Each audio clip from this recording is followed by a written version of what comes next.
Salut à tous. Salut à tous, bienvenue Internet, chez moi. Chez Pen & Game. Le retour de The Furious Cucumber chez moi. On va vous parler de Radland. Oui, on ne voit pas là, mais là on voit mieux. Papin. Radlands. Alors moi je suis un fou, donc j'ai backé la... Enfin j'ai pas backé parce que je l'ai pas fait, mais j'ai pris la version chez Lucky Duck Games. Du Deluxe. Deluxe, avec des cartes en plastique. Oh, mais montre-les, c'est incroyable, regardez-moi ça. On peut les plier. Hein. Et des jetons en petit bac. Ne faites pas ça chez vous. Ne faites pas ça chez vous avec vos trucs en carton. Et des petits jetons en bakélite. Te casse pas les dents. Hein. Non, je vais pas faire des bêtises. Comme des jetons de poker, donc ils sont très agréables à tourner, très agréables à toucher, très agréables à... Ça peut même faire emmerder le joueur adverse que vous jouiez avec. C'est comme moi, c'est vrai qu'on a tendance à vouloir jouer avec. J'étais là, puis en fait je suis là, comme ça, on tape, on tape, voilà, comme ça, ouais, comme au casino, tu sais, avec les jetons. On a un playmat, enfin 2 playmats même. De belle qualité. Ça non, ça n'a rien à voir, c'est le Tanico. Et puis les couleurs sont chouettes. Là, on et a les couleurs sont très punchy, très synthwave, retrowave. C'est ça. Dans le monde de Mad Max. C'est entre Mad Max et Borderlands, pour ceux qui connaissent. Enfin, le côté punk en tout cas. C'est un jeu d'affrontement. Un affrontement donc, pour 2 joueurs, puisqu'on ne peut pas jouer à plus. Et le principe, c'est la ressource, elle est là, c'est du mana, c'est de l'eau. On a 3 eaux, parfois 4. Quand on peut récupérer ce qui s'appelle, où est-ce qu'il est, le château d'eau. On peut payer 1 eau pour récupérer le château d'eau. 1 eau. Donc ça fait 1 eau supplémentaire, donc on se retrouve avec 4 eaux. Voilà. Et l'eau par contre on la garde pas au fil du truc, puisque donc la ressource, la ressource unique à utiliser, c'est comme des actions, c'est l'eau. C'est ça, tout est détruit à la fin du tour. Un jeton d'eau, c'est souvent une action. On les met sur la passe défaussée. Alors on a un coup, hein, on voit sur les cartes, donc chaque... Il y a des coups, ouais. Donc cette carte-là, reflet abominable. Cette carte-là, qui est totalement cheatée, on va en parler tout à l'heure. Attendez, ouais. Elle est à 4, donc, par exemple. On commence avec 3 cartes en main. Là, c'est le prix. On voit, pour poser, ça coûte 1 d'eau. Après, il faut attendre. Elle a une espèce de mal d'invocation comme à Magic. Oui, donc on met là, pour 0, j'ai 1 d'eau supplémentaire. Après, quand c'est blessé, ben ça arrive, par exemple, cette carte arrive blessée, on la pose comme ça. Elle ne peut plus être activée tant qu'elle est blessée. Oui. On a les 3 zones, 3 refuges ici qui ont chacun des effets différents pour le renouvellement. Donc là, ici, on a pour 1, si vous avez, donc en utilisation de 1, si vous avez mis en jeu 2 personnages ou plus lors de ce tour, on peut faire un dommage. Et voilà, là c'est pour soigner ou désengager une carte. Donc on a substitué derrière. C'était pour faire avancer une action, parce que là, c'est les actions, est-ce qu'elles sont là? Alors oui, voilà, on peut placer des cartes événements qui vont se retrouver plus ou moins tôt, qui vont demander plus ou moins de préparation. Voilà, ils vont arriver en position 3, 2, 1, et qu'on pourra pouvoir accélérer, et quand elles finissent... sur la carte, donc on n'a même pas besoin de se poser la question, on fait que suivre le truc. Et à chaque tour, on fait monter d'une case, bim, bim, quand elle arrive à 0... Bah, donc celle-ci, arrivée en position 1, elle détruisait tous les ennemis d'une colonne. Non, parce que 0. Position 1, c'est encore le... Il faut qu'elle traverse encore le... Oui, mais après, elle arrive en 1 et après, il faut attendre le prochain tour pour pouvoir s'activer, sauf si tu peux l'accélérer. Ou une activité. Voilà, ici, ça m'active. Là, je voyais 2 pour aller un cran supplémentaire à l'activer. Et les terrains, quand ils sont couchés, ils peuvent quand même faire leur action, parce que voilà, sinon, contrairement aux personnages. Un peu trop dur. Donc là, on a des personnages qui se mettent devant nos refuges pour les protéger. Et devant et il faut souvent se débarrasser des personnages pour pouvoir accéder et toucher un des refuges. Donc le but du jeu, c'est de détruire les 3 refuges. Cartes pour leur coup de défaussage qui est ici, et faire des actions différentes comme blesser, comme détruire, comme poser un punk. Un punk, en fait, on va le récupérer sur la pile. On va le poser, il va avoir 1 point de vie. Donc s'il est tué, après il revient sur la pile. Bon, on va, voilà, sans décrire tout. En gros, c'est le... En gros, voilà, les mécaniques de jeu. Alors non, les effets qui fâchent. Attends, avant des effets qui fâchent, restons un peu sur... Non, dans le jeu, en fait, c'est un super jeu. Moi, j'ai joué, donc avec toi, ça fait 12 parties. Donc 10 avec Alexis, 2 avec toi. Ça se joue vite. Alexis étant mon petit garçon. Et ça peut aller très vite, ça peut aller de 30 minutes à peut-être, je sais pas, 45 minutes, 1 heure, voire peut-être plus si ça s'enlise dans beaucoup de cartes. Parce qu'au bout d'un moment, on a tout joué nos cartes. Donc on se retrouve avec une carte à chaque tour qu'on pioche et qu'on joue. C'est un peu le côté il y a des cartes qui Magic quand on n'a plus assez de mana. Il y a des cartes qui peuvent permettre de piocher davantage. Mais c'est vrai que si tu n'as pas un play, on va redévelopper un peu ce sujet. T'as pas une sorte de moteur. Mais il y a un côté effectivement un peu top deck, comme un Magic, c'est-à-dire j'ai plus de cartes en main, j'en ai une qui me sert pas à grand chose et j'attends mon tour pour piocher une carte et voir si je peux potentiellement faire quelque chose. Après, en deçà de Magic, le côté on peut défausser la carte pour son coup de gaspillage, ce qu'ils appellent le coup de gaspillage, c'est pas mal. parce que ça permet justement parfois de sortir d'une intrication un peu complexe. Alors toi, les points forts du jeu? Moi, les points forts du jeu, déjà la DA. La DA, elle est monstrueuse. Ouais. C'est vraiment, on est vraiment plongé dans le... Alexis me disait, ah papa, j'ai l'impression d'être dans un jeu ou dans un truc comme ça, un jeu vidéo. Bon, il ne connaît pas Mad Max encore, hein, il y a 7 ans et demi, je ne vais pas encore montrer ça. Mais je veux dire, il avait l'impression d'être dans un truc un peu... C'est un dessin animé pour enfants, enfin, c'est un truc maintenant Mad Max. Ouais, c'est très coloré. Il a l'impression d'être un truc un peu coloré, un peu punchy. Lui, en plus, il adore tout ce qui est flashy, donc les couleurs rose et bleu, rose et verte. Vert et bleu, pardon, et rose et orange, ça là, waouh. C'est un côté bonbon acidulé. Ouais, un côté bonbon acidulé. Puis il y a le côté vraiment... pas prise de tête, c'est rapide. C'est pas du tout un jeu initié, on va dire que c'est un jeu familial plus, on va dire. Parce que les principes sont assez faciles à comprendre. Après, je pense qu'à maîtriser, c'est peut-être plus long. Mais tu peux jouer très rapidement. Ouais, je crois qu'Alexis, en moins de 5 minutes, il avait compris les bases.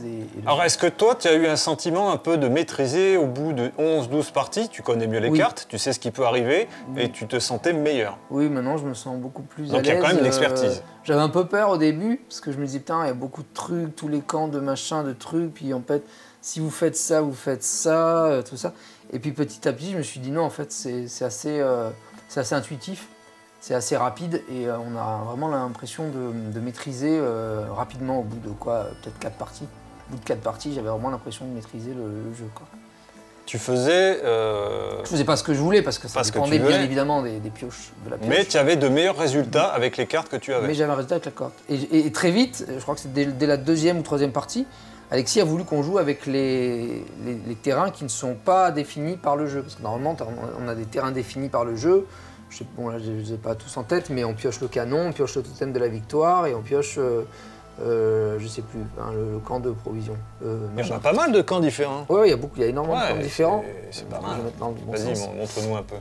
Il y a énormément de camps différents et ils ont tous des actions plus ou moins importantes, plus ou moins intéressantes à faire, quoi, à effectuer.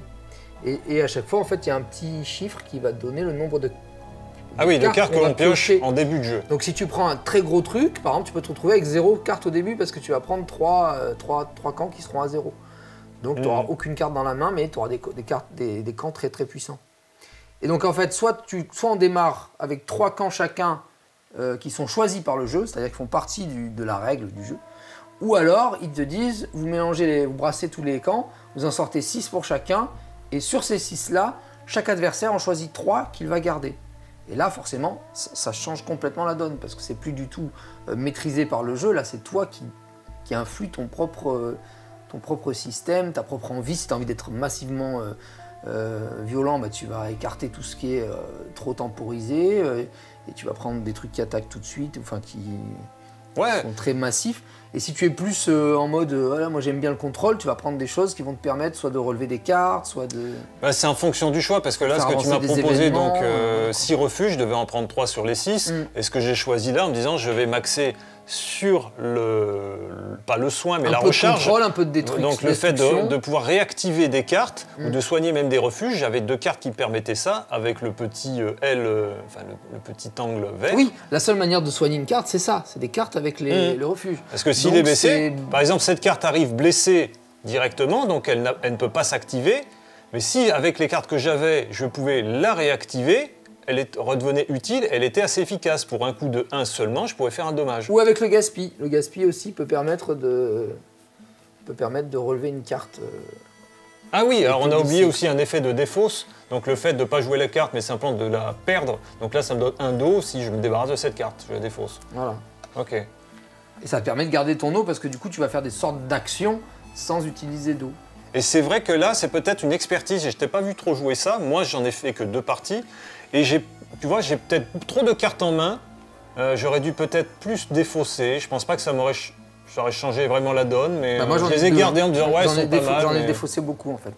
Ah, toi, tu les as fait, tu les as fait, les effets de défausse. Effets de défausse, ouais. Parce que maintenant, je commence à comprendre. C'est ce que j'ai dit, moi, j'aimais pas le faire sur Dice Throne et tout ça. Et j'ai commencé un peu avec Dice Throne Adventure à comprendre ce principe. Et dans Radland, je me suis dit, non, on peut pas jouer si tu ne défausses pas. Donc, Surtout qu'en fait, on n'a pas ce réflexe parce que les cartes sont peu nombreuses. C'est assez précieux. Et on se dit, je vais m'ôter des bonus ou des atouts. Oui, plein de fois, tu réfléchis, tu te dis quand même, bombardement, ça coûte 4, mais ça fait des sacrés dégâts. Quand ça arrive en haut... Alors la gestion de ressources pour les actions, c'est serré, parce qu'on peut se rajouter avec la réserve d'eau un point d'eau, mais il faut déjà le réserver, donc faire un tour peut-être à 2 eaux. Tu le prends avec de l'eau, déjà il faut une eau pour récupérer ton eau, et après tu dépenses. Et le jeu est fait pour qu'on puisse pas faire vraiment tout, hein. Tout coûte assez cher, 1, 2, voire plus. D'autant plus que le premier joueur commence avec une eau seulement. Oui. Ouais. Donc déjà, ça pénalise le tout. Mais par contre, à chaque tour, tu pioches une carte. Donc ça te donne une espèce de ressource quand même que tu auras à chaque tour. Alors pour expliquer juste la dernière partie qu'on a jouée, toi tu as pioché rapidement, moi je l'avais eu à la partie précédente. Molgur Storm. Donc Molgur Stang qui pour 1, quand il est posé, alors quand il est posé, il n'est pas activable. D'abord. Voilà, il coûte cher, il faut 4. Il arrive, il n'est pas activable, mais dès qu'il est activé, et si on a réussi à le protéger, bah, il est un peu invincible, quoi. Et il détruit un camp pour un dos quand il peut être activé. Et bien celui-ci, tu l'as bien joué au moment, il faut attendre le bon moment, tu as réussi à le protéger. Et après en plus j'ai posé un Doppelganger qui double son effet pour 1. On va y venir. Donc, mais là tu l'avais bien protégé. Moi, quand je l'avais joué, j'avais pu faire une fois l'effet, donc le garder 2 fois, on va dire pendant 2 tours d'affilée pour pouvoir le jouer. Tu as pu ensuite le détruire parce que je ne pouvais pas le protéger, mais toi, tu as pu le reprotéger. J'avais détruit une unité, donc il faut... Moi, ce que je t'avais fait, je t'avais posé la carte de la fille qui détruit tous les personnages, je crois. En commençant par vous. Et je sais plus. T'en gardes un seul, je crois. Et là, par contre, je n'avais, dans les cartes que j'avais, aucun recours. Pourtant, j'avais board assez plein. J'avais réussi à poser mon jeu, mais je n'avais aucune solution. Simplement de te voir poser ce truc et me détruire mes camps. Et après, tu avais ton Doppelganger. En fait là c'est moi qui ai fait un mauvais play parce que j'avais ciblé celui-ci et j'avais pas compris que celui-ci pouvait cibler tes propres cartes. Et j'aurais pu peut-être tenir un peu plus. Mais c'est vrai que ça m'a paru, parce que là tu m'aurais détruit un deuxième camp quoi qu'il en soit, hein, tu n'aurais pas gagné immédiatement. Mais moi je t'avais détruit rien du tout. Tu m'avais blessé celui-là mais après je l'ai relevé. Et en plus voilà, tu l'as réactivé, tu l'as réparé. C'est vrai que là, je me suis dit, bon, bah, j'ai pas les moyens, à part un top deck, voir si j'ai pas une super carte qui sort. J'avais lancé un événement qui pouvait détruire tous les gens de la colonne, mais bon. Il n'a pas eu le temps d'arriver jusqu'en haut. Donc, à voir. Moi, c'est vrai que j'ai un avis de débutant. Donc, c'est un peu compliqué. Il faudrait que je jauge beaucoup mieux le jeu en jouant plusieurs parties, comme toi, tu l'as fait. Et la question qu'on se pose, c'est sur ça. Est-ce que détruire n'importe quel camp, ça veut dire n'importe quel camp sans défense ? Donc qui n'est pas protégé, ou ça veut dire n'importe quel camp, peu importe, comme les guerrilleros. Puisque les guerrilleros, ils permettent aussi de détruire un des camps. Si ce n'est que c'est l'adversaire qui choisit quel camp sera détruit. Alors que là, c'est détruisez n'importe quel camp, bah, tu choisis quoi. Donc c'est toi qui choisis en tant qu'attaquant. Et si tu peux le réactiver à chaque tour, bah, tu détruis les 3 camps en 3 tours. Alors est-ce que toi, tu as eu ce sentiment sur les 12 parties que tu as jouées ? Bah non, parce que je te dis, on est très peu tombé sur... Une fois, on est tombé sur ça. Alexis me l'a mis et le tour d'après, il a râlé. Le tour d'après, je lui ai détruit avec une unité, donc il n'a pas eu le temps de faire l'effet. Contrairement à moi, à la partie précédente. Voilà. Donc après, on parle de cette carte, mais tu n'as pas eu ce sentiment de subir sans recours. En dehors de cette carte-là, que je trouve vraiment, ou alors on n'a pas compris, c'est possible. Expliquez-nous en commentaire. Mais en dehors de cette carte qui est absolument cheatée, j'ai pas eu cette impression de perte total de contrôle. Je trouvais qu'il y avait des lieux qui étaient un peu cheatés aussi, qui avaient des pouvoirs assez forts. Mais par exemple lui il avance. Bon, lui il est un peu dangereux parce qu'il fait que tu vas devant le personnage, donc il monte à chaque tour et il repousse le personnage de plus en plus bas, quoi. Donc il s'expose de plus en plus. Quand il arrive en haut, tu détruis un camp. Donc c'est assez puissant quand même. Mais juste pour une goutte d'eau, tu le fais monter. Oh oui, non, mais lui, au départ, c'était un peu le danger immédiat. Et après, ma priorité, ça a été l'autre qui permet de soigner. Parce que si je blessais celui-ci au centre, tu pouvais le réparer. Oui. Donc c'était tiré dans le vent. Alors que celui-ci, est-ce qu'il s'auto-répare ? Et en plus, c'est pas qu'il s'auto-répare, c'est que les trucs blessés... Non, mais celui-ci, là, qui peut réparer, est-ce qu'il peut se réparer lui-même ? Bonne question, tiens. Rafistoler vous permet de redresser une de vos cartes ayant subi des dégâts, oui, donc c'est n'importe laquelle. Ah, il se répare lui-même. Il peut s'auto-réparer. puisque les camps, ils font leur action, si j'ai bien compris le jeu, encore une fois, les camps font leur action même blessés. J'aurais pu moi aussi m'auto-réparer, puisque j'ai aussi le même symbole. Ok. Ouais. Donc, bon, après, c'est ton jeu préféré? C'est mon jeu préféré. Avec clairement. Là, cet après-midi, on est allé voir les gens du transpersonnage et ils ont dit aussi de la Rose Noire. Il y avait beaucoup, Rose Noire Édition, qui avait énormément apprécié Radland. Ils l'avaient dans leur bureau, donc on en a parlé un peu. On était prêts à jouer, pas à transpersonnage, mais à On était prêts à faire une partie de Radland. Ils ont pris pareil que nous d'ailleurs, ils ont pris la version avec la version de luxe avec les. Il n'y avait pas les playmates?